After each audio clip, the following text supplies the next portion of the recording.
صل على سيدنا ومولانا محمد وعلى سيدنا علي وسيدتنا فاطمة وسيدتنا زينب وسيدنا حسن وسيدنا حسين وعلى آله وصحبه وبارك وسلم وسيدنا حسن وسيدنا حسين وعلى آله وصحبه وبارك.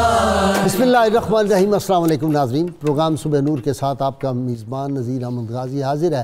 ناظرین کرام، حضرت ابو انیس محمد برکت علی صاحب رحمہ اللہ کی مشہور تالیف اسماء النبی الکریم صلی اللہ علیہ وآلہ وسلم سے ایک اسم مبارک پڑھنے کی سعادت حاصل کر رہا ہوں. سیدنا المرغب صلی اللہ علیہ وآلہ وسلم، ہمارے سردار ترغیب دلانے والے، درود و سلام بھیجے اللہ آپ صلی اللہ علیہ وسلم، آپ کی آل پاک اور آپ کے صحابہ کرام پر. حضرت ابو امامہ رضی اللہ تعالی عنہ سے روایت، حضور نبی کریم صلی اللہ علیہ وآلہ وسلم نے ارشاد فرمایا، اللہ تعالیٰ کو دو قطروں اور دو نشانوں سے زیادہ کوئی چیز محبوب نہیں. ایک آنسوؤں کا وہ قطرہ جو اللہ کے خوف سے گرا ہو، اور دوسرا وہ خون کا قطرہ جو اللہ کے راستے میں شہادت کے وقت گرتا ہے. اور دو نشانوں میں سے ایک نشان یہ ہے کہ جو اللہ کے راستے میں جہاد کرتے ہوئے لگا، اور دوسرا جو اللہ کے فرائض میں سے کسی فرض کی ادائیگی کے دوران لگا ہو. ناظرین کرام، آج ہمارا ایک تو موضوع وہ ممدوح شخصیت ہے جو رحمت کونین صلی اللہ علیہ وسلم کے بہت پیارے صحابی، اور جن پہ رحمت کونین صلی اللہ علیہ وسلم کی خاص شفقتیں تھیں. اور کیوں نہ شفقتیں ہوں، یہ خاندان پاک وہ ہیں جن کو نبی کریم صلی اللہ علیہ وسلم سے کئی نسبتیں حاصل ہیں. حضور رحمت کونین صلی اللہ علیہ وسلم کے ننہال کے خاندان سے ان کا تعلق بنو نجار سے، اور بنو نجار کا جب نام آتا ہے تو عاشقان مصطفیٰ صلی اللہ علیہ وسلم جو ہیں ان کے دلوں میں ایک خاص کیفیت پیدا ہو جاتی ہے. وہ فوری یاد آ جاتا ہے کہ طلع البدر علینا من ثنیۃ الوداع، وہ معصوم لبوں سے جو رسول اللہ صلی اللہ علیہ وسلم کی نعتیں گائی گئی تھیں آپ صلی اللہ علیہ وسلم کی آمد مدینہ منورہ پہ. یہ وہی خاندان کی وہی معصوم بچیاں تھیں جو بنو نجار کی تھیں. آپ صلی اللہ علیہ وسلم کے ددھیال کا جو ہے ننہال، وہ بھی اسی خاندان میں تھا مدینہ منورہ میں. ان کو یہ نسبت بھی حاصل ہے کہ بیعت عقبہ جو تھی ثانیہ، اس میں بھی یہ شریک ہوئے.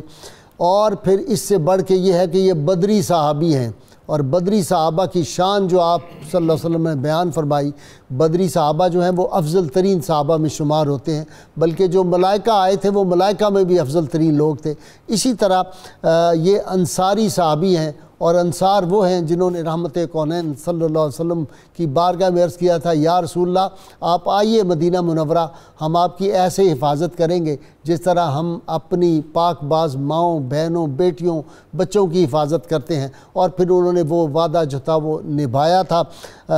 ان کا ایک تعارف یہ ہے کہ یہ حضرت حسان بن ثابت شاعر دربار رسالت صلی اللہ علیہ وسلم کے بھائی بھی ہیں، اور اسلام لانے میں ان کی بڑی قربانیاں ہیں. بدر میں شریک ہوئے، بڑا مارکہ کیا، بڑا مارکہ دکھایا. اس کے بعد احد میں شریک ہوئے، اور احد میں یہ شہید ہو گئے. ان کے جو ایک اور ان کو جو اعزاز اللہ تعالیٰ نے بخشا کہ رحمت کونین صلی اللہ علیہ وسلم کی صاحبزادی سیدہ رقیہ رضی اللہ تعالیٰ عنہ اور حضرت عثمان ذو النورین ان کے گھر میں مہمان رہے جب ہجرت کر کے گئے، اور مواخات میں سیدنا عثمان ذو النورین کے یہ بھائی بنے. ان کے بیٹے جو ہیں حضرت شداد بن اوس رضی اللہ تعالیٰ عنہ، ان کے بارے میں عبادہ بن صامت رضی اللہ تعالیٰ عنہ جلیل قدر صحابی فرماتے تھے کہ لوگوں کو علم تو ہوتا ہے، یہ ایسا صحابی ہے جس کو اللہ نے علم بھی بے پناہ عطا فرمایا ہے اور حلم بھی بے پناہ عطا فرمایا ہے. اور ایک حدیث پاک یہ ہے کہ ایک دن یہ رو رہے تھے شداد بن اوس، جو حضرت اوس بن ثابت ہمارے آج کے جو ممدوح شخصیت ہے رضی اللہ تعالیٰ عنہ. تو کسی صحابی نے پوچھا حضرت عبادہ بن نصی رضی اللہ تعالیٰ عنہ نے ان سے پوچھا، انہوں نے کہا آپ کیوں رو رہے ہیں، کیا ہوا؟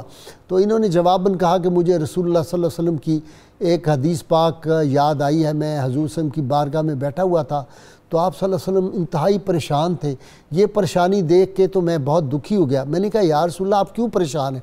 آپ نے کہا اپنی امت کے بارے میں پریشان ہوں کہ میرے بعد لوگ جو ہے وہ شرک میں مبتلا ہو جائیں گے اور شہوت خفیہ میں مبتلا ہو جائیں گے۔ کہتے میں نے سرکار صلی اللہ علیہ وسلم کی بارگاہ میں عرض کیا یا رسول اللہ کیا آپ کے بعد آپ کے امتی جو ہیں وہ بتوں کی پرستی شروع کر دیں گے؟ آپ نے فرمایا نہیں، نہ یہ سورج کی پرستی کریں گے، نہ چاند کی کریں گے، نہ بتوں کی یہ پرستش کریں گے، بلکہ یہ اپنے اعمال میں ریاکاری کریں گے۔ میں نے عرض کیا یا رسول اللہ ریاکاری شرک ہے؟ آپ نے فرمایا ہاں ریاکاری جو ہے یہ شرک ہے۔ اور دوسرا میں نے عرض کیا یا رسول اللہ یہ جو شہوت خفیہ کیا ہے؟ آپ نے فرمایا کہ ایک آدمی روزہ رکھا کرے گا اور اس کے سامنے جب کوئی شہوت کی کوئی چیز آئے گی تو وہ اپنا روزہ اس کو دیکھ کے توڑ دے گا اور کہے گا میں نے تو روزہ رکھا ہی نہیں تھا۔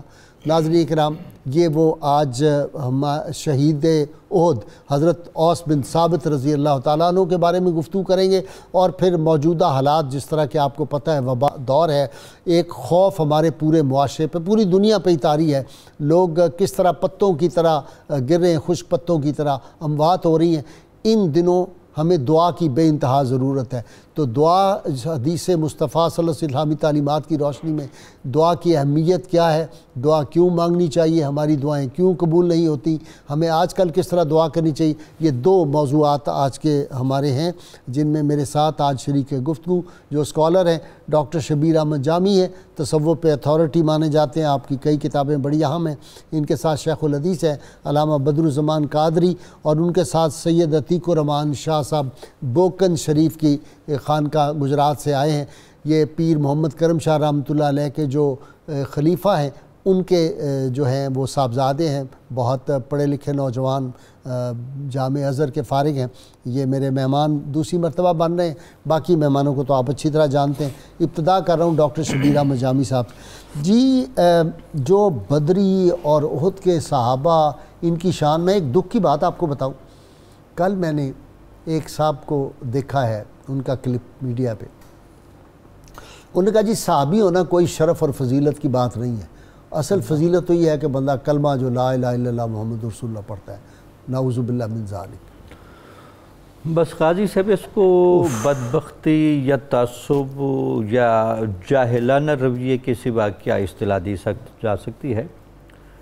جیسا کہ صحابہ کرام کے بارے میں ہمارے ائمہ نے لکھا ہے کہ یہ صحابہ کرام رضوان اللہ تعالیٰ علیہم اجمعین علم الہی کے مطابق وہ سعید ارواح تھیں جن کو فیضان اقسام ازل نے وہ جو ایک تقسیم رکھی، تو حضور نبی اکرم صلی اللہ علیہ وسلم کے فیض کا مظہر اتم ہونے کا ان کو سبب بنایا۔ سبحان اللہ۔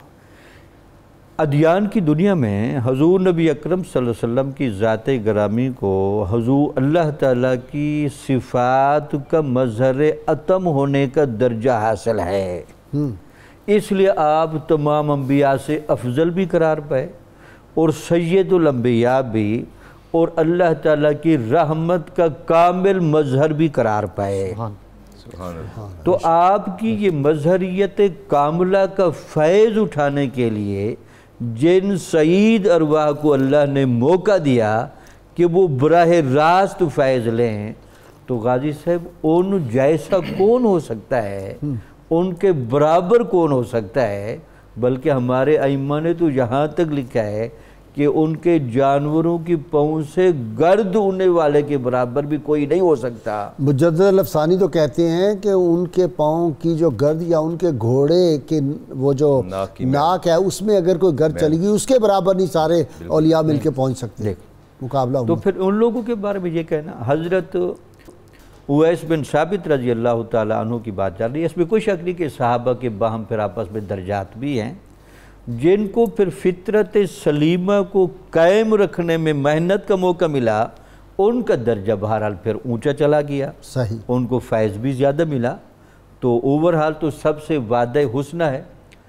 تو یہ غازی سے بڑی حیران کی بات ہے کہ مکہ مکرمہ کے اندر حضور نبی اکرم صلی اللہ علیہ وسلم کی جب 13 سال کی محنت ہو رہی ہے، اس کے اثرات جب مدینے تک بھی محسوس ہوئے تو یہاں کچھ سعید روحیں آپ کو ہجرت مدینہ کی دعوت دینے کے لیے جا رہی ہیں۔ اسی طرح گئی جس طرح مقناطیس ہوتا ہے نا، تو اس وہ لوہے کے ذرات جس طرح اس طرف جاتے ہیں تیزی سے، تو یہ وہ سعید روحیں جو تھی وہ مرکز نور جو تھا اس کی طرف ایسے گئی، کھنچتی ہوئی۔ بالکل ٹھیک۔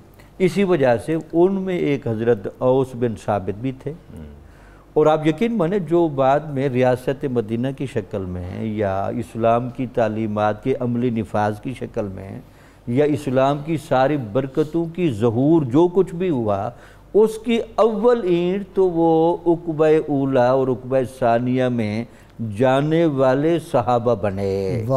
اس وجہ سے ان کو اولین مبلغ ان کو یہ جو کریڈٹ جاتا ہے نا، اس سے ان کی فطرت کا، طبیعت کا، میلان حق کا اور اللہ تعالیٰ کے انتخاب کے ایک عجیب منظر نظر آتا ہے۔ یہی وجہ تو تھی پھر وہ غزوہ بدر میں بھی ساتھ ہے، غزوہ احد میں بھی ساتھ ہے، اور جس انداز سے انہوں نے جان فشانی اور وفائے نبوی صلی اللہ علیہ وسلم کا مظاہرہ کیا، یہ ان کی اپنی ہی مثال ہے۔ جی علامہ صاحب آج بھی زندہ ہے جی، وہ ان کی وفا جو ہے وہ آج بھی زندہ ہے۔ کوئی شک نہیں، جو خود میں جائے گا وہ کیسے ان کو بھولے گا، جو تاریخ اسلام پڑھے گا وہ ان کو کیسے بھولے گا، جو سیرت نبوی پڑھے گا وہ ان کو کیسے بھولے گا، جو حدیث مبارکہ پڑھے گا وہ کیسے ان کو بھولے گا۔ میں یہاں ایک بنیادی چیز جو عرض کرنا چاہتا ہوں، میرے نبی نے ارشاد فرمایا تھا کہ والذی نفس محمد بیدہ، مجھے اس رب کی قسم جس کے قبضے میں محمد کی جان ہے، انی لأحبکم، کہ انصار میں تم سے بہت محبت کرتا ہوں، میں بے حد محبت کرتا ہوں۔ ان الانصار قد قضى والذی علیہم، کہ بے شک انصار نے اپنی محبتوں کا قرض چکا دیا، لیکن فرمایا بقی الذی علیکم، لیکن اے لوگوں یاد رکھنا انصار کی محبت تم پر قرض ہے اور تمہیں یہ قرض چکانا ہے۔ فَأَحْسِنُوا إِلَىٰ مُحْسِنِهِمْ، اور ان کے اچھے لوگوں کے ساتھ اچھا برتاؤ کرنا، وَتَجَاوَزُوا عَنْ مُسِيئِهِمْ، اور اگر کسی سے غلطی ہو جائے تو درگزر کرنا۔ سبحان اللہ۔ یعنی آج مجھ پر اور آپ پر اور قیامت تک آنے والے ہر مسلمان مومن پر انصار کی محبت قرض ہے، اور جو ہمیں قرض ادا کرنا ہے، قرض بھی ہے فرض بھی ہے، دونوں قرض بھی ہے اور فرض بھی ہے، اور جس کی مثال آج ہم ان کا ذکر کر رہے ہیں۔ میں آیات تیمم میں اگر آپ بالکل اختصار سے اتنی بات کروں گا، اسید بن حدیر نے فرمایا تھا کہ آل ابی بکر پر جب بھی کوئی مشکل آئی ہے تو امت کے لیے آسانی پیدا ہو گئی ہے۔ اے آل ابی بکر، یہ آپ کی پہلی برکت نہیں ہے کہ آپ کی وجہ سے تیمم کی آیات نازل ہوئی، ایک احسان اس امت پر، قیامت تک آنے والے ہر فرد پر، جو اوس بن ثابت رضی اللہ تعالیٰ کا جو احسان ہے آپ کی شہادت کے بعد۔ میں میراث کے حوالے کی سورۃ نساء کی طرف جا رہا ہوں جی۔ جب آپ کی شہادت ہو جاتی ہے اور آپ کی زوجہ کہا بچوں کو لے کے آتی ہیں، اور وہ آیت نمبر 7 کا میں حوالہ دے رہا ہوں۔ عرب کا یہ دستور یہ تھا کہ بیوہ جو تھی وہ محروم رہ جاتی تھی، بیٹیاں محروم رہ جاتی تھیں، اور نابالغ بچے محروم رہ جاتے تھے۔ ٹریڈیشن تھی ان کی، روایات میں ان کی گھٹی میں یہ چیزیں جو تھی وہ رچ بس گئی تھیں۔ تو جب وہ ان کے جو چچا زاد بھائی تھے اوس بن ثابت کے، انہوں نے جائیداد پہ قبضہ کر لیا، اور قبضہ کرنے کے بعد انکار کیا، تو رسالت مآب علیہ السلام نے ان کو بلا کے پوچھا۔ انہوں نے کہا جی بات یہ ہے کہ نہ تو یہ بچہ شداد بن اوس اور یہ 3 صاحبزادی، نہ تو یہ شمشیر زنی کر سکتے ہیں، نہ یہ نیزہ بازی کر سکتے ہیں، نہ یہ گھوڑ سواری کر سکتے ہیں، نہ یہ بوجھ اٹھا سکتے ہیں، نہ کاروبار کر سکتے ہیں، نہ دشمن کو زخمی کر سکتے ہیں۔ حصہ کس چیز کا دیا جائے انہیں؟ کس بات کا حصہ دیا جائے؟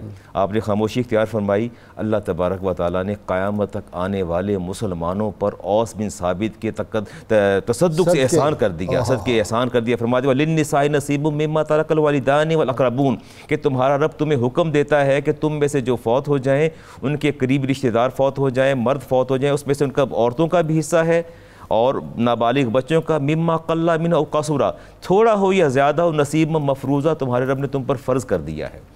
اب دیکھیے کتنا بڑا احسان ہے۔ اگر وہ شکایت لے کے نہ جاتی، اللہ کے رسول کی بارگاہ میں شکایت عرض نہ کرتی، تو شاید قیامت تک آج ہم اس قانون سے فیض یاب نہ ہو سکتے۔ اللہ نے قیامت تک یہ قانون بنا دیا کہ نابالغ کا بھی حصہ ہے، بیوہ کا بھی حصہ ہے، اور بیٹیوں کا بھی حصہ ہے۔ کاش کہ یہ بات ہمیں سمجھ آ جائے، لیکن رسالت مآب علیہ السلام نے اس ضابطے کو بیان فرما دیا، اور پھر آپ نے حصہ دلوایا۔ پھر آپ نے حصہ دلوایا اور حصہ اور دیا. ایک بات ان کو بھی کریڈٹ جاتا ہے کہ انہوں نے خوشی سے پھر حصہ خوشی سے دیا, خوشی سے دیا, انکار نہیں کیا انہوں نے. ہاں کہا نہیں گیا, خوشی سے دیا. اور ساتھ ہی بتا دیا کہ ایک اور قاعدہ کلیہ دے دیا کہ جب اقرب ہوگا تو عوض جو ہوگا, جو دور کا رشتہ وہ محروم ہو جائے گا. دوسرا قاعدہ اور ضابطہ میراث کا یہ بھی دے دیا, جو قریب تر ہوگا وہ زیادہ بہتر ہوگا. جی صاحب زیادہ صاحب آپ کی طرف آ رہا ہوں. جی حضرت شداد بن اوس کے والد گرامی. اچھا دیکھیں نا یہ نسبت جو ہے حضرت حسان بن ثابت کے بھائی, یہ اشاق کا ہی خاندان ہے سارا, ناتے ہی ناتے انصار کا خاندان ہے. بسم اللہ الرحمن الرحیم. اور حضور علیہ الصلوۃ والسلام کی محبت میں کتنے غیرت مند ہیں یہ, ہاں کہ ایک دن حضرت حسان بن ثابت نے کفار کی ہجو سنتے ہوئے حضور علیہ الصلوۃ والسلام سے اجازت چاہی کہ آقا صلی اللہ علیہ وسلم آپ کے بہاف پر میں انہیں جواب نہ دوں. تو حضور علیہ الصلوۃ والسلام نے کہا کہ تم قریش کی مذمت کیسے کرو گے جب میں بھی ان میں موجود ہوں. عرض کی حضور میں آپ کو ان سے ایسے جدا کروں گا جیسے جدا کرنے کا حق ہے, جیسے جدا کرنے کا حق ہے. آٹے میں سے جیسے بال نکالا جاتا ہے جدا, بالکل. اور آپ نے جو شعر کہا اس وقت, آپ نے کہا حجوتا محمدن فعجبت عنہ وعند اللہ فی ذاک الجزاء. آپ نے کہا کہ ظالمو تم نے محمد صلی اللہ علیہ وسلم کی ہجو کی, میں نے ان کے بہاف پر تمہیں جواب دیا. اور آگے ارشاد فرمایا فَإِنَّ أَبِي وَوَالِدَهُ وَإِرْدِي. اور اسی چیز کا پاس حضرت اوس نے رکھا, اسی چیز کا پاس حضرت ابی بن ثابت نے رکھا. اور یہ قبیلہ بنو نجار کی تاریخ ہے جو آج تک مجھے اور آپ کو نور ایمان سے منور کر رہی ہے. فرمایا کہ فَإِنَّ أَبِي وَوَالِدَهُ وَإِرْدِي, میرا باپ اور اس کا باپ اور میری عزت لعرد محمد فمنکم وقاؤ. کان کھول کے سن لو, حضور علیہ الصلوۃ والسلام کی عزت اور غیرت کی ڈھال ہے. اور یہی وہ پیغام جو بدر میں لے کے گئے, یہی وہ پیغام جو احد میں لے کے گئے, یہی وہ پیغام جو حضور علیہ الصلوۃ والسلام کی محبت میں عقبہ ثانیہ سے لے کر اپنی زندگی کی آخری سانس تک انہوں نے جتلایا. اور قاری زبید رسول یاد آ گیا, بڑا خوبصورت یہ پڑھتا تھا وہ کلام. واہ واہ واہ واہ. اور اس کی قبر پہ کروڑوں رحمتیں نازل فرمائے. کروڑوں رحمتیں. پھر اب اس کا فیض آگے بھی ملتا ہے.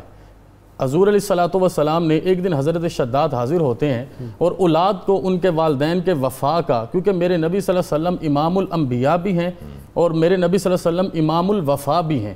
حضور علیہ الصلوۃ والسلام وفا کے رستے کے بھی امام ہیں. آپ نے حضرت شداد ایک دن پریشان تھے تو آپ نے استفسار فرمایا کہ کیا مسئلہ ہے. انہوں نے عرض کی حضور لگتا ہے دنیا تنگ ہے. میرے آقا نے فرمایا تم پر دنیا تنگ نہیں ہوگی, ایک وقت آئے گا جب بیت المقدس فتح کیا جائے گا اور تمہیں وہاں پر اور تمہارے خاندان کو اللہ امامت اور عزت عطا فرمائے گا. اللہ اکبر, سبحان اللہ. اور ان کا خاندان وہاں تشریف لے جاتا ہے, وہاں پناہ گزین بن کے جاتے ہیں. لیکن اتنا کرم ہوتا ہے کہ اللہ پاک ان کو وہاں پر منبع علم و عرفان بناتا ہے. حضرت ابو درداء شداد بن اوس کے بارے میں کہتے ہیں ان شداد بن اوس اوتیہ علما و حکمہ.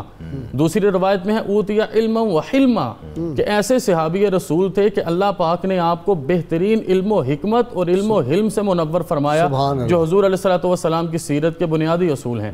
سعید بن عبدالعزیز سے ایک روایت ہے کہ بِبِیَانٍ اِذَا نَطَقَ وَقَزْمٍ اِذَا غَدِبَ. اللہ پاک نے اتنا کرم فرمایا تھا شداد بن اوس کے مزاج میں, جب بیان فرماتے تو پورے محل پر چھا جاتے, پوری مجلس پر چھا جاتے. اور آپ کے بیان سے ایسے ایسے الفاظ نکلتے دل کو سکون ملتا. اور جب آپ شدید غضب کے عالم میں ہوتے تو آپ کو معاف کرنے کی عادت بھی حضور علیہ الصلوۃ والسلام کی نسبت سے نصیب. سبحان اللہ سبحان اللہ. تو اس پورے خاندان کی یہ محبتیں بنو نجار کی. پھر اس کے بعد اس خاندان میں سے آپ آگے چل کے دیکھیے حضرت ابی بھی اپنی شہادت حضور علیہ الصلوۃ والسلام کے قدمین شریفین پر دیتے ہیں.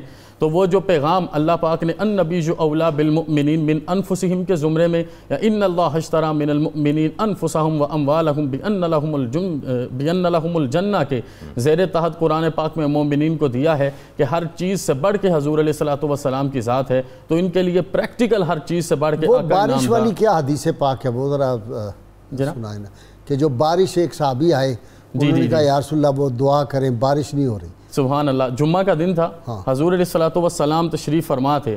اور میں اسے سمجھتا ہوں کہ آج کی بڑی نایاب بات ہوگی اگر ہم دل کے کانوں سے سنیں. آقا صلی اللہ علیہ وسلم تشریف فرما تھے تو انہوں نے آ کے کہا حضور علیہ الصلوۃ والسلام سے ہلک المال والآل یا رسول اللہ, حضور مال ہلاک ہو گیا, آل ہلاک ہو گئی, حضور بارش نہیں آ رہی, پانی کی کمی ہے, قحط سالی, اب دعا فرمائیں.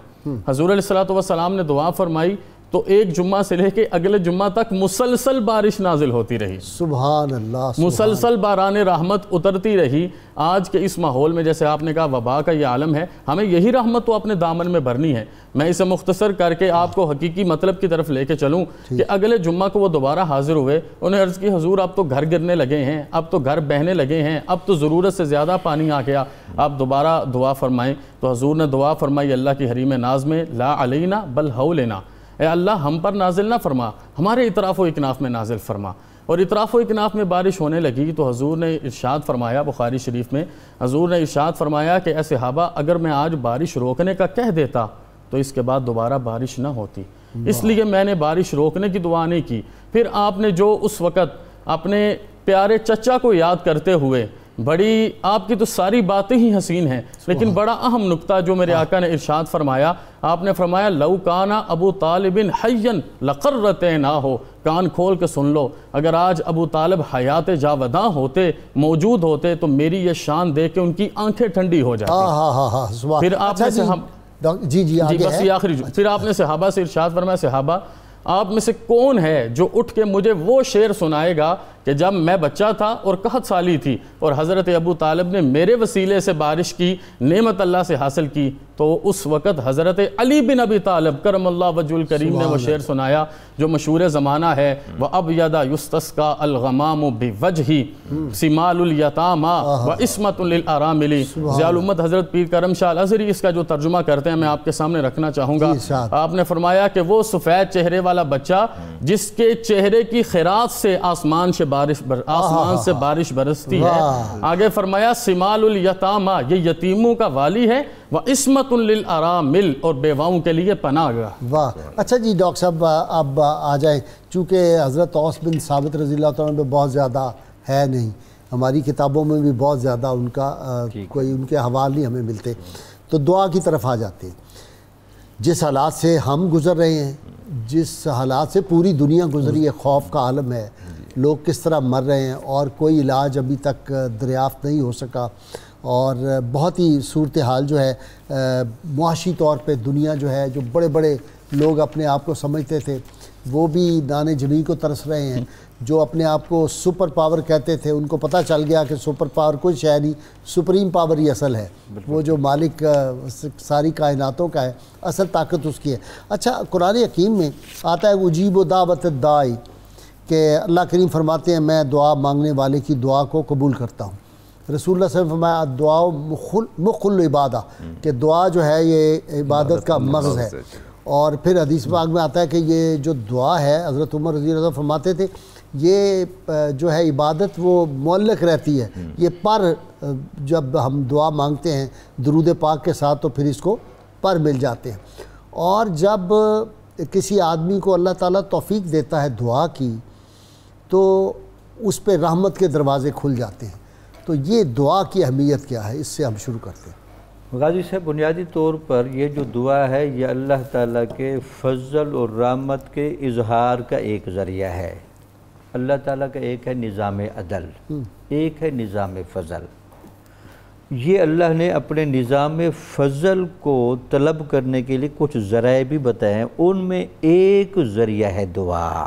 ٹھیک، ایک یاد رکھیں دعا کا جو اصول ہے وہ ایک بندہ جب اپنی طاقت لگا بیٹھتا ہے، شیخ عبد القادر محدث دہلوی رحمۃ اللہ علیہ کے نزدیک، تو پھر اللہ تعالیٰ اس کے دل میں القاء کرتا ہے کہ اے اللہ کے بندے مایوس نہ ہو، ایک دروازہ اب بھی کھلا ہے اور ہمیشہ کھلا ہے، ہمیشہ کھلا رہے گا، بشرطے کہ اس کو صحیح معنی میں کھٹکایا جائے۔ واہ، اصل شرط اس کو صرف کھٹکانا نہیں، صحیح معنی میں کھٹکانا ہے، صحیح دستک، صحیح دستک، صحیح معنی میں صحیح دستک کی دو صورتیں، ایک تو یہ ہے کہ اللہ تعالیٰ کا جو نظام غضب اور انتقام ہے وہ یا تو کفر کی وجہ سے متوجہ ہوتا ہے یا پھر غفلت اور گناہوں کی وجہ سے متوجہ ہوتا ہے۔ اور غازی صاحب اس میں شداد بن اوس کی بھی ایک حدیث لے کر آؤں، جی ارشاد۔ وہ کہتے کہ حضور نبی اکرم صلی اللہ علیہ وسلم نے فرمایا کہ میری امت کے شریر ترین لوگ وہ ہوں گے جو اہل کتاب کے طرز پر چلیں گے۔ اللہ، اہل کتاب نے کیا کیا؟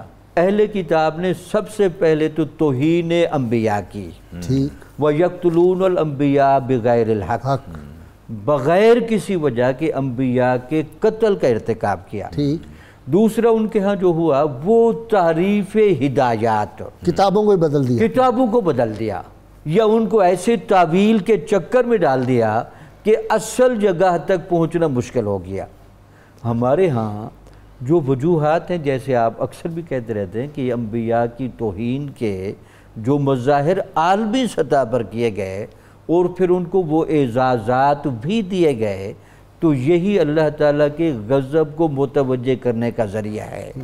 ایک تو پوری انسانیت، اور یعنی اس کی صفات جو ہیں جبار اور قہار وہ متوجہ ہو جاتی ہیں جب اس کے کسی محبوب بندے کی توہین ہو، کوئی اولیاء کرام کی توہین کرے، کوئی صحابہ کرام کی کرے، انبیاء کی کرے، اور پھر نبی الانبیاء وجہ تخلیق کائنات کی شان کے خلاف کوئی بات کرے، تو رب کو کھلا اعلان جنگ ہے۔ آپ کا کہنے کا یہ مطلب ہے، اور رب سے کوئی جنگ جیت سکتا ہے؟ نہیں، کبھی بھی ممکن، کوئی سپر پاور کوئی بھی نہیں جیت سکتا۔ یہ قادری صاحب سے پوچھتے ہیں، شاید ان کو پتا ہو کوئی سپر پاور ایسی آپ کے کوئی علم میں ہو جو رب سے جنگ جیت سکے۔ نہیں، سوال ہی پیدا نہیں ہوتا جی، سپریم پاور تو اللہ کی ذات ہے نا، سپریم وہ ہے، سپر بڑے اپنے آپ کو دعوے کرتے ہیں، لیکن کاغذ کے بن گئے، اب تو ہم بن گئے۔ اور اب آپ یہ پینڈیمک نے دیکھیے کہ انسان کی حقیقت کو کھول کے سامنے رکھ دیا ہے، یہ کتنا طاقتور ہے، کتنی اس کے اندر پار ہے، یہ سارے کا سارا پول کھل گیا، کچھ نہیں، صفر ہو گیا، کچھ نہیں۔ ایسا دشمن اللہ کا لشکر میں سے ایسا لشکر جس کو آپ ڈیٹیکٹ نہیں کر سکتے، جس کو آپ دیکھ نہیں سکتے، جس کو آپ پہچان نہیں سکتے، جس پر آپ کی گرفت نہیں ہے، جس پر آپ کو قابو لانے کی قوت آپ کے اندر نہیں ہے۔ دیکھیں اللہ تبارک و تعالیٰ نے دو سورۃ نور اور انفال، دو آیات میں آپ کے سامنے رکھوں گا، دو باتیں ہمیں اللہ نے ارشاد فرمائیں۔ وما کان اللہ معذبهم وهم یستغفرون، کہ حبیب جب تک یہ لوگ استغفار کرتے رہیں گے مجھے کیا پڑی ہے میں انہیں عذاب دوں۔ اس پینڈیمک یا ایپیڈیمک کوئی بھی ڈیزیز کسی طرح بھی جب پریویل کرتی ہے تو پہلی بات تو یہ ہے کہ اس کا مطلب ہے ہم نے استغفار چھوڑ دیا ہے۔ اگر عذاب ہم پر مسلط ہوا ہم نے استغفار چھوڑا، پہلی بات۔ دوسری بات ہے وَتُوبُوا إِلَى اللَّهِ جَمِيعًا، جس کا آپ نے بار بار اس عشرے میں ذکر کیا کہ سب اکٹھے ہو کے معافی مانگو، حکمران اکٹھے ہو کے توبہ کریں۔ وَتُوبُوا إِلَى اللَّهِ جَمِيعًا أَيُّهَا الْمُؤْمِنُونَ لَعَلَّكُمْ تُفْلِحُونَ، اے ایمان والو فلاح پانا چاہتے ہو تو اکٹھے ہو جاؤ اور اٹھ کے توبہ کرو اپنے حکمرانوں کی۔ اگر گناہ کوئی خطا کوئی غلطی اجتماعی ہے تو آپ کو استغفار بھی اجتماعی کرنا پڑے گا، جو میں بار بار کہتا ہوں کہ وزیر اعظم، صدر، فوج کے سربراہ، چیف جسٹس، سب مل کے اداروں کے سربراہ جو ہیں وہ ایک وقت مقرر کریں دعا کا اور استغفار کا۔ آپ کی بات کے تناظر میں میں آیت لے کے آیا ہوں کہ اللہ خود ارشاد فرما رہے ہیں کہ توبہ کرو اکٹھے ہو کے، جمع ہو کے، تاکہ تم فلاح پا جاؤ۔ اور اب ہم نے اس عشرہ میں غزوہ احد کے اندر شہداء کا ذکر کیا، اور اگر آپ آخری لمحات آپ کو یاد ہوں تو رسالت مآب علیہ السلام نے دامن کوہ کے اندر آپ نے سب صحابہ کو جو وہاں موجود تھے اکٹھا فرمایا، اور پیچھے آپ کے مردوں کی قطار تھی، اس کے پیچھے 14 خواتین تھی، اور آپ نے اجتماعی دعا فرمائی۔ اب دیکھیں تصور تو اجتماعی دعا کا غزوہ احد سے بھی ہمارے سامنے آ رہا ہے کہ آپ نے روانہ ہوتے، حالانکہ صحابہ تھکے ہوئے بھی تھے، ان میں سے کچھ زخمی بھی تھے، لیکن آپ سب کو اکٹھا فرمایا، اور دو کلمات جو میں آپ کے سامنے ارشاد کرنا چاہتا ہوں۔ آپ سب سے پہلے آپ نے اللہ کی حمد بیان فرمائی، فرمایا اللہم لک الحمد کلہ، یا اللہ ساری تعریفیں تیری ذات کے لیے ہیں، سب تعریفیں تیری ذات کے لیے۔ اللہم لا قابض لما بسط، یا اللہ جس کو تو تنگ کرتے اسے کشادہ کرنے والا کوئی نہیں، اور جسے تو کشادہ فرماتے اسے تنگ کرنے والا نہیں ہے۔ اللہ ابسط علینا من برکاتک، یا اللہ ہم پر اپنی برکات کا نزول فرما دے، ورحمتک وفضلک ورزقک، یا اللہ اپنا رزق، اپنا رحمت فضل سارے کا سارا ہم پر انڈیل دے، ہمارے لیے کشادہ۔ اللہم انا نسألک النعیم المقیم، یا اللہ میں تجھ سے سوال کرتا ہوں ایسی نعمت کا جس کو کبھی زوال نہ آئے، کبھی زوال نہ آئے، لا یحول ولا یزول، ایسی نعمت جو نہ کبھی زائل ہو اور نہ کبھی ہم سے پھرے۔ یا اللہ میں تجھ سے آج اس نعمت کا سوال کرتا ہوں، آج ہمیں بھی کچھ کالر میرے ساتھ ہیں۔ جی السلام علیکم۔ علی صاحب میں نائٹ بول رہی ہوں، میں پہلے بھی آپ کو کال کرتی ہوں۔ جی بی بی فرمائیں بیٹا۔ جی علی صاحب میری دو بات دھیان میں سنیں، ایک تو حضرت عمر عبد العزیز کے بارے شان میں انہوں نے گستاخی کی ہے، اس کے بارے میں آپ تھوڑا سا گائیڈ کریں کہ انہوں نے کیوں کی ہے۔ دوسرا یہ کہ غازی صاحب اللہ تعالیٰ ہم سے ناراض ہو گئے ہیں، اللہ تعالیٰ پوری دنیا کے مسلمانوں سے ناراض ہو گئے، ہم نے بڑی گستاخیاں کی ہیں غازی صاحب، ہمیں معافی کی ہے۔ اللہ نے اپنا گھر بند کر دیا، اپنے محبوب کا گھر بند کر دیا، اپنا دروازہ بند کر دیا، یہ حکمرانوں کو شرم نہیں آتی غازی صاحب۔ بیٹے دعا کرو، بیٹے آپ دعا کرو، آپ نیک بیٹی ہو ہماری، یہ دعا کرو، بیٹیوں کی دعا بڑی قبول ہوتی ہے۔ جی نیکسٹ، جی السلام علیکم۔ جی شاہد بھائی جناب کیسے ہیں مزاج قاری؟ اللہ کا شکر. شاہد بھائی آپ پروفیسر ہیں، مجھے کسی نے بتایا یہاں پہ، ہمارے اسکالر نے. جی جی سر. آپ پڑھاتے رہے کسی کالج میں؟ نہیں اچھا. میں اپنے آپ کو طالب علم سمجھتا ہوں. اچھا ٹھیک ہے جی فرمائیں. یہ عرض کرنا تھا کہ میراث کو نصف علم کہا جاتا ہے، یعنی آدھا علم. ٹھیک. تو اس کی وضاحت ہو جائے اور قیامت سے پہلے اسے کیوں اٹھا لیا جائے گا؟ ٹھیک ہے ٹھیک ہے ٹھیک ہے. نیکسٹ جی نصر اللہ صاحب. السلام علیکم جی. وعلیکم السلام. آپ پر سلامتی ہو، آپ سب بزرگوں پر سلامتی رہے. اور یہ جو آپ دعا کے بارے میں ذکر فرما رہے تھے، ایسی قوم کے لیے دعا، ایسی قوم کے لیے دعا جو 3 روپے کا ماسک جو ہے 50 روپے میں بیچے، سینیٹائزر غائب کر دیں، ٹیکے غائب کر دیں، اور وہ سنا مکی 200 کلو والی 2000 میں دیں. تو یہ ایسی دعائیں تو نہیں قبول ہوتی نا جی. پھر ایسے لوگوں کے لیے دعائیں، تو یہ تو بڑی عجیب بات ہے میرے لیے. تو ان کے لیے بھی دعا کریں، اللہ ان کو ہدایت دے، ان کی لالچ اور غرض کم ہو. یہ انسان نہیں، یہ درندے ہیں جو اس طرح کی حرکتیں کر رہے ہیں. اللہ کے عذاب سے ڈریں. ناظرین کرام، بہت مختصر وقفہ ہوگا، درود پاک سنتے پڑھتے ہیں، ہمارے ساتھ رہیے گا. اور جب آئیں گے بریک کے بعد تو آپ کو بڑی اہم باتیں دعا کے بارے میں میرے اسکالر بتائیں گے کہ دعائیں کیسے انشاءاللہ تعالیٰ قبول ہوں گی، اور یقیناً قبول ہوں گی. ہمارے ساتھ رہیے گا. اللهم صل على سيدنا ومولانا محمد وعلى سيدنا علي وسيدتنا فاطمة وسيدتنا زينب وسيدنا حسن وسيدنا حسين وعلى وصحبه وبارك وسلم.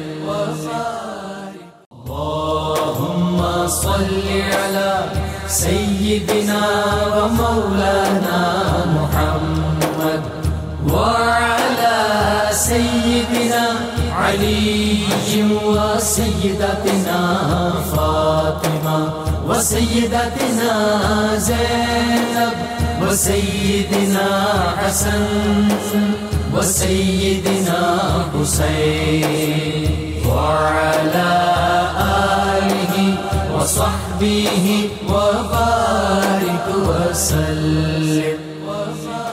وسيدتنا فاطمة وسيدتنا زينب وسيدنا حسن. Welcome back. ناظرین کرام، سوالوں کے جوابوں سے پہلے میں اپنے ناظرین سے ایک بات عرض کرنی چاہتا ہوں. سیدنا ابو ہریرہ رضی اللہ تعالیٰ راوی ہیں، کہتے ہیں کہ اللہ کے محبوب صلی اللہ علیہ وسلم نے ارشاد فرمایا کہ جب تم کوئی دعا مانگو نا اللہ سے، تو یوں نہ کہو کہ اللہ اگر تو چاہے تو مجھے بخش دے، اگر تو چاہے. فرمایا بلکہ ڈٹ کے مانگے، پوری رغبت سے، پورے یقین کے ساتھ. آج سجدوں کی انتہا کر دو، شوق مٹ جائے یا جبیں نہ رہے. اس کی بارگاہ میں جب جانا ہے تو کہنا ہے بس میں تیرے دروازے پہ آ گیا ہوں، تو اس سے بڑھ کے کوئی سخی نہیں ہے، میں نے یہاں سے لے کے تجھ سے جانا ہے. یہ ہماری دعا کا انداز ہونا چاہیے. اور اگر یہ ڈھل مل یقین ہوگا، یا جس طرح ابھی ہمارے ایک کالر نے پوچھا کہ جی جس طرح چیزیں مہنگی، یا حضرت عمر بن عبدالعزیز کے مزار کی جو توہین ہوئی، دیگر مزارات کی توہین ہوئی، تو وہ پھر معاملات جب ہوتے ہیں اس طرح کے گڑبڑ، تو پھر دعائیں کیسے قبول ہوں؟ وہ کسی نے کہا تھا میری رات کی دعائیں جو نہیں قبول ہوتی، میں سمجھ گیا یقیناً ابھی مجھ میں کچھ کمی ہے. صرف ایک حدیث پاک آپ کو واقعہ سنانا ہے کہ دعا جو ہے وہ موت کو بھی زندگی میں بدل دیتی ہے، دعا تقدیر کو بھی بدل دیتی ہے. دعا مومن کا ہتھیار ہے. حضرت انس راوی ہیں رضی اللہ تعالیٰ عنہ، کہتے ہیں ہم رسول اللہ صلی اللہ علیہ وسلم کے پاس بیٹھے تھے تو ایک خاتون ہجرت کر کے مکہ سے مدینہ منورہ آ گئی، ساتھ اس کا نوجوان بیٹا تھا. آپ صلی اللہ علیہ وسلم نے اس کو بھیج دیا خواتین کی طرف، کہ خاتون کو کہا آپ میرے کاشانہ پاک میں امہات المومنین کے پاس چلی جاؤ، اور بچے کو وہیں رکھا. چند دن وہ بچہ رہا مسجد نبوی میں مہمان بن کے، وہ بیمار ہوا اور اس کا انتقال ہو گیا. تو آپ صلی اللہ علیہ وسلم نے کہا اس کو غسل دے، غسل دیا. جب اس کو کفن پہنا دیا گیا تو آپ نے فرمایا سیدنا ابو ہریرہ سے کہ جاؤ اس کی والدہ کو بلا لو، اس کو بتاؤ اپنے بیٹے کو آ کے وہ دیکھ لے. جب وہ آتی ہے تو آ کے وہ اپنے بیٹے کا پاؤں کے انگوٹھے کو پکڑ لیتی ہے اور اللہ کی بارگاہ میں رو رو کے کہتی ہے یا اللہ میں تو وہ کافروں کو چھوڑ کے اور یہاں میں نے تیرے نبی صلی اللہ علیہ وسلم کا کلمہ پڑھا، میں یہاں آ گئی، اب وہ کافر جو ہے وہ مجھے تانا دیں گے، وہ حق پرستوں کی اگر کی تو نے دل جوئی نہیں، تانا دیں گے بت کے مسلم کا خدا کوئی نہیں، وہ مجھے شرک والے بتوں والے کہیں گے کہ اچھا کیا اسلام قبول کیا، تمہارا بیٹا مر گیا، یہ تمہیں صلہ ملا، یا اللہ مجھے ان کے سامنے جو ہے وہ شرمندہ نہ کر۔ وہ دعا صحابہ فرماتے ہیں کہ ابھی یہ دعا اس نے ختم نہیں کی تھی تو اس کے بیٹا جو تھا اس کے جو پاؤں میں جنبش آنی شروع ہوئی اور وہ اٹھ کے بیٹھ گیا، اور کہتے ہیں حضرت عثمان ذوالنورین کے دور تک وہ بچہ جو تھا وہ زندہ رہا تھا۔ تو دعا وہ ہے جو موت جو ہے اس کو بھی زندگی میں حیات میں بدل دیتی ہے۔ ماؤں سے دعا کرائیں، بزرگوں سے دعائیں کرائیں، معصوم بچوں سے دعائیں کرائیں۔ جی میں سوالوں کے جواب لے لوں۔ وہ کہہ رہے ہیں کہ اللہ ہم سے ناراض ہے، غازی صاحب وہ جواب بہت مختصر جواب دیجیے۔ ہاں اس کو اگر میں تسلسل دے لوں، اس میں حضرت یونس علیہ السلام کی قوم سے باقاعدہ عذاب ٹل گیا اور اللہ نے باقاعدہ اس کو موضوع بنایا اور حسرت بھرے جملے لے کر آیا، فلولا کانت قریۃ آمنت فنفعھا ایمانھا، ایسا کیوں نہ ہوا کہ کوئی اور قوم یونس علیہ السلام کی قوم کی طرح ایمان کامل نہ لے آئی کہ ان کے ایمان کامل اور کامل توبہ کے بعد میرا آنے والا عذاب مجھے ہٹانا پڑ گیا۔ آرڈر ہو چکا تھا عذاب کا، عذاب کے آثار شروع ہو گئے، آثار بھی شروع ہو گئے، لیکن وہ چونکہ پوری قوم جنگل میں نکل گئی، اپنے جانوروں کو ساتھ لے گئی، بیوی بچوں نے دعائیں کی، سجدہ ریز ہو گئے، سجدہ ریز ہو گئے، اور اللہ سے یہی کہا۔ اس سے تو وہ بات جو میں روز کہتا ہوں کہ پھر اجتماعی دعا کا اہتمام ہونا چاہیے، اور ہر روز ایک ٹائم مقرر کر دیں، ایک ٹائم مقرر کریں، تمام سربراہ جو ہیں اداروں کے، ایک دفعہ جب جائیں تو پھر آئیں نہ پلٹ کے جب تک وہ رحمت کے آثار طاری نہ ہوں۔ جی حضرت صاحب انہوں نے سوال پوچھا پروفیسر شاہد صاحب نے کہ میراث کا علم نصف علم ہے اور قیامت سے پہلے اٹھا لیا جائے گا، اس کا مطلب رسالت مآب علیہ السلام نے ارشاد فرمایا کہ کسی بھی عالم دین کی مثال اس ٹوپی کی سی ہے جس کے لیے سر نہ ہو بغیر علم میراث کے۔ ٹھیک، اچھا، یعنی ایسا عالم دین جو علم میراث باضابطہ حاصل نہیں کرتا باقاعدہ اور اس کی امپلیمنٹیشن نہیں کرتا، اس کی مثال اس ٹوپی کی سی ہے جس کے لیے سر نہیں ہے۔ مشکل بڑا ہے یہ، بہت مشکل ہے اور بہت کم لوگ اس کے ماہر ہیں۔ اب دیکھیے ہمارے بڑے بڑے اکابر علماء اٹھتے جاتے ہیں، فاروق قادری صاحب کا انتقال ہو گیا، پترالی صاحب کا ہو گیا، نامور علماء جو ہیں ہمارے دنیا سے اٹھتے جا رہی ہیں، قحط الرجال ہے۔ تو علم کے اٹھ جانے کا مطلب ہے کہ علماء اٹھ جائیں گے، حقیقی علماء جو ہیں وہ اٹھ جائیں گے، تو یوں جو ہے اس کا فقدان ہوگا۔ اچھا جی شاہ صاحب آپ سید زادیو بتاؤ نا، یہ وہ کہہ رہے ہیں کہ یہ سینیٹائزر مہنگا کر دیا، سنا مکی مہنگی کر دی، 12,000 والا انجیکشن 7 لاکھ میں کر دیا، اور ہر چیز ہی مہنگی، دوائیاں مہنگی کر دی، دستانے یہ جو ہیں گلوز مہنگے کر دیے، یہ جو ماسک مہنگے کر دیے، یہ کدھر ہم جا رہے ہیں؟ بے ضمیری ہے، رزق حرام ہے، اس کو کھانے کے بعد، ایک لقمہ کھانے کے بعد، یہاں پر میں بانو قدسیہ کا ایک جملہ کہنا چاہوں گا۔ اس نے کہا کہ جب تم اپنی اولاد کو حرام کھلاتے ہو نا، یہی وجہ ہے کہ وہ آخری عمر میں باولی ہو جاتی ہے، اور پھر جب تم بوڑھے ہو کے اس کے دروازے پہ گرتے ہو تو وہ تمہیں سنبھالتی نہیں، تمہیں دھکے مارتی ہے۔ تو اس کا انجام تو اپنے گھر سے ہو جانا ہے۔ اپنی اولاد کو یہ جو کھلا رہے ہیں اور جس طریقے سے لا کے کھلا رہے ہیں اسی کا ہی اثر ان کے سامنے آنا ہے۔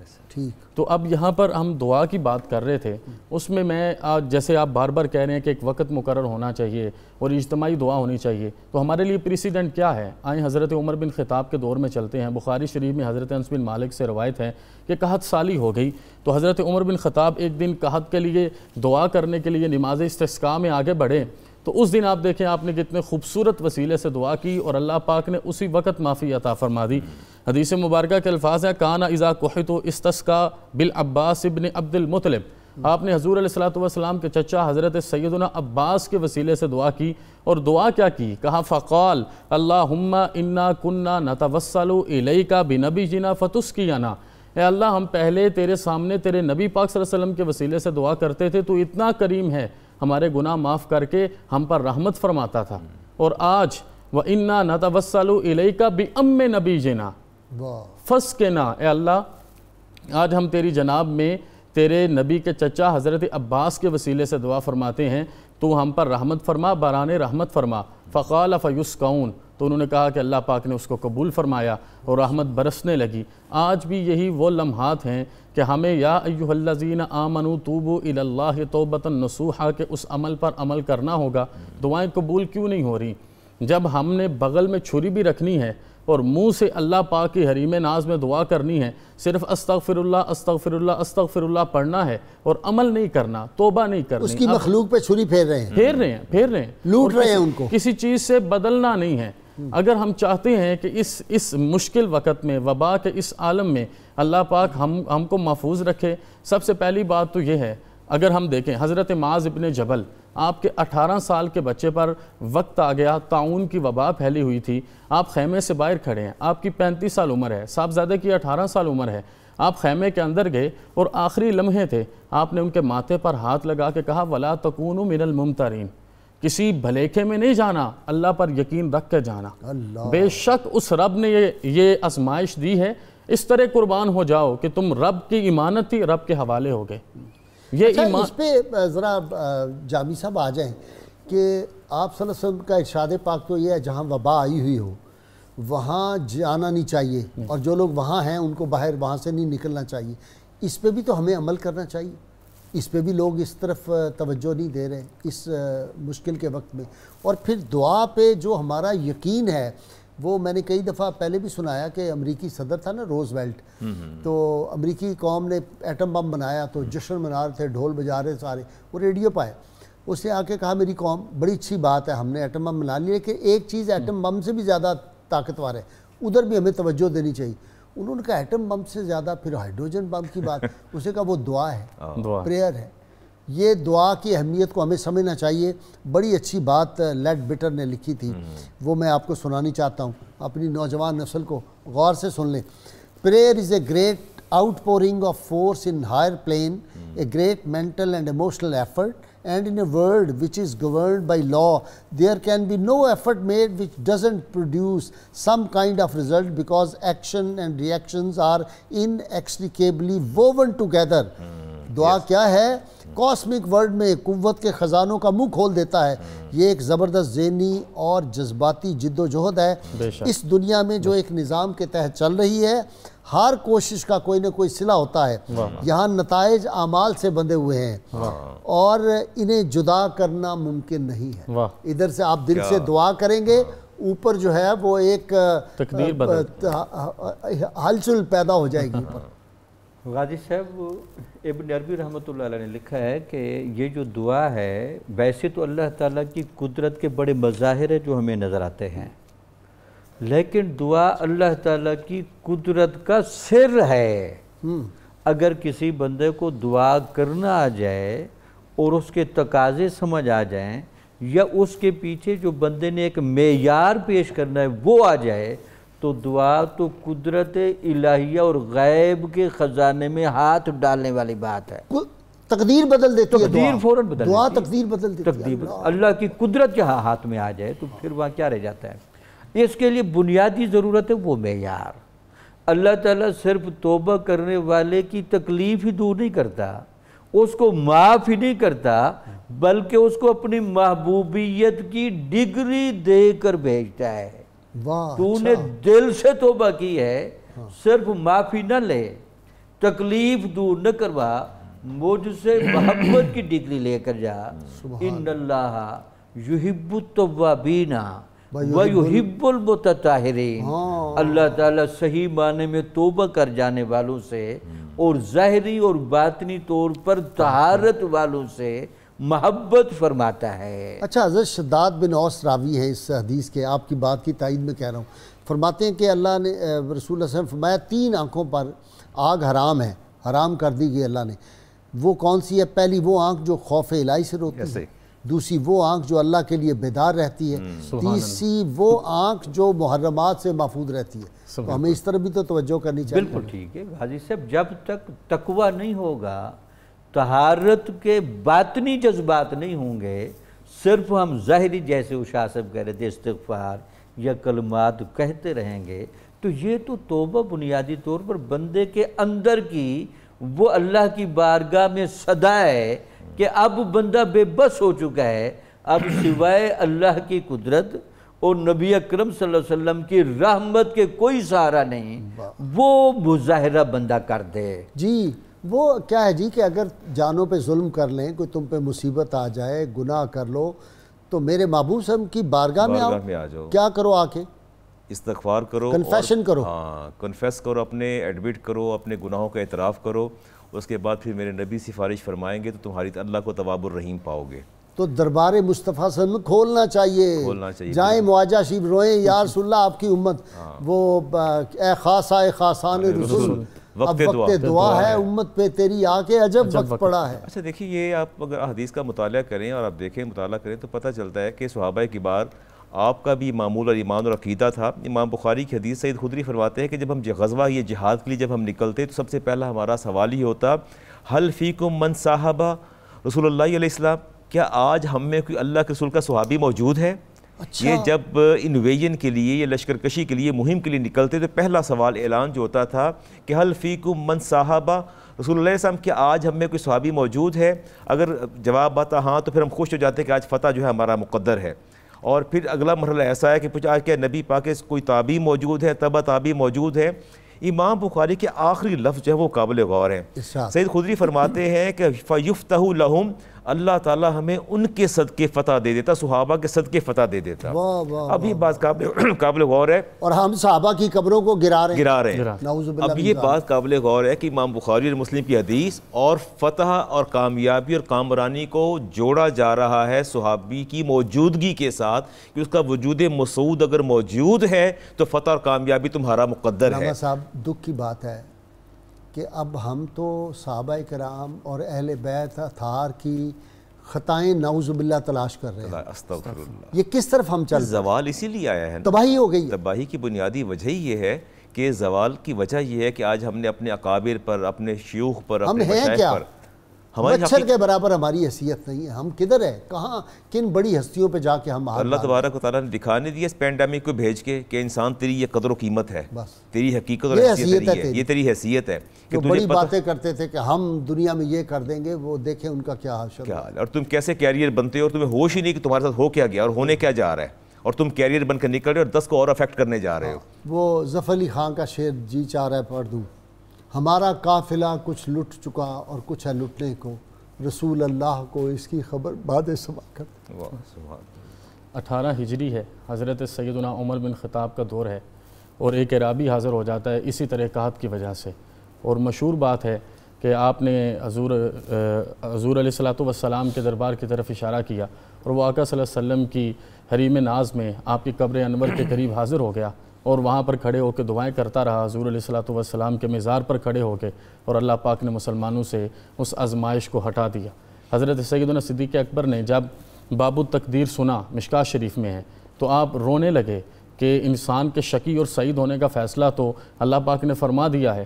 تو حضور علیہ السلام نے اس وقت ارشاد فرمایا، بے شک میرے رب نے فیصلہ فرمایا ہے اور یہ رب کا ہی اختیار ہے، لیکن اگر تم دل کی گہرائیوں سے دعا کرو گے تو میرا رب تقدیر بدل دے گا، میرا رب تقدیر بدل دے گا. یہ لمحات ہیں کہ ہمیں حضور علیہ السلام کے قدمین شریفین میں آنا ہے. آپ معبد دیکھیں نا کہ میرے آقا صلی اللہ علیہ وسلم تشریف لے جاتے ہیں تو وہ بھی کہتی ہے رأیت رجلا ظاہر الوداۃ حسن الخلق ملیح الوجہ کسیم وسیم، کہ جب دست قدرت نے اس کو سجایا ہوگا پھر حسن تخلیق کو بھی رشک آیا ہوگا. کہ آج ہمارے پاس ہم بانجھ نہیں ہیں، ہماری تاریخ، ہماری میراث حضور علیہ السلام کی غلامی میں اتنے کرم اور فضل میں ہے کہ آج بھی دل سے دربار رسالت پر حاضر ہو جائیے اور دل کی گہرائیوں سے دعا کیجئے، کیونکہ حضور علیہ السلام کے نام 4 حروف نہیں ہیں.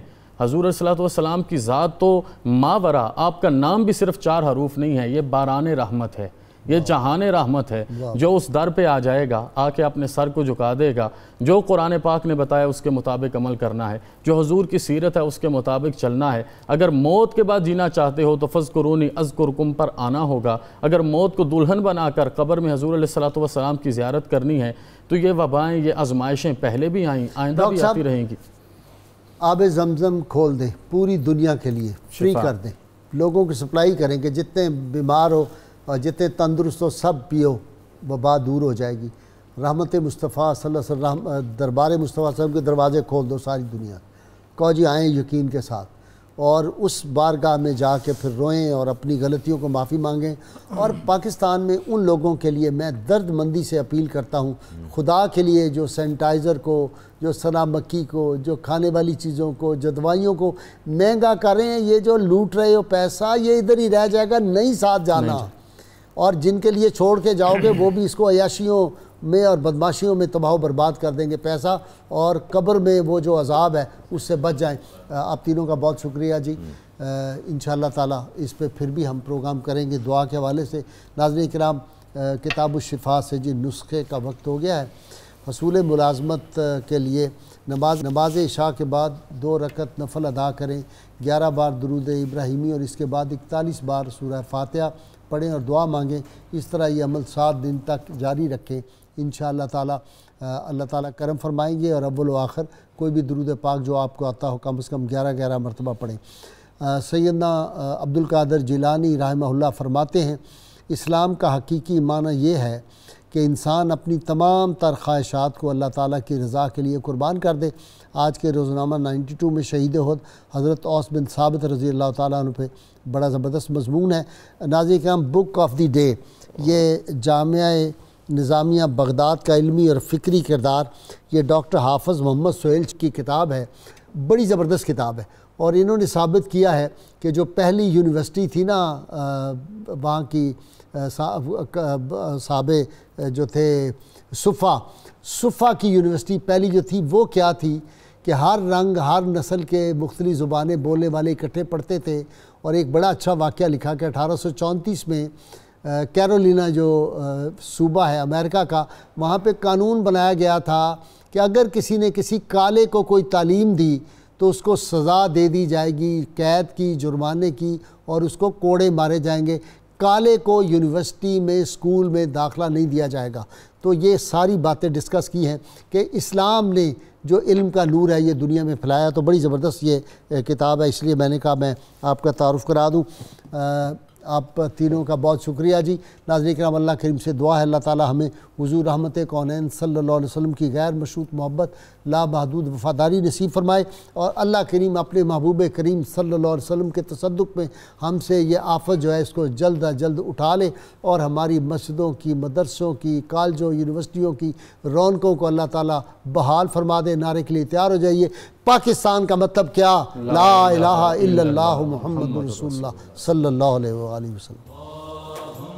صلی علی سیدنا و مولانا محمد وعلی سیدنا علی و سیدتنا فاطمہ و سیدتنا زینب و سیدنا حسن و سیدنا حسین وعلی آلہ وصحبه وبارك وسلم.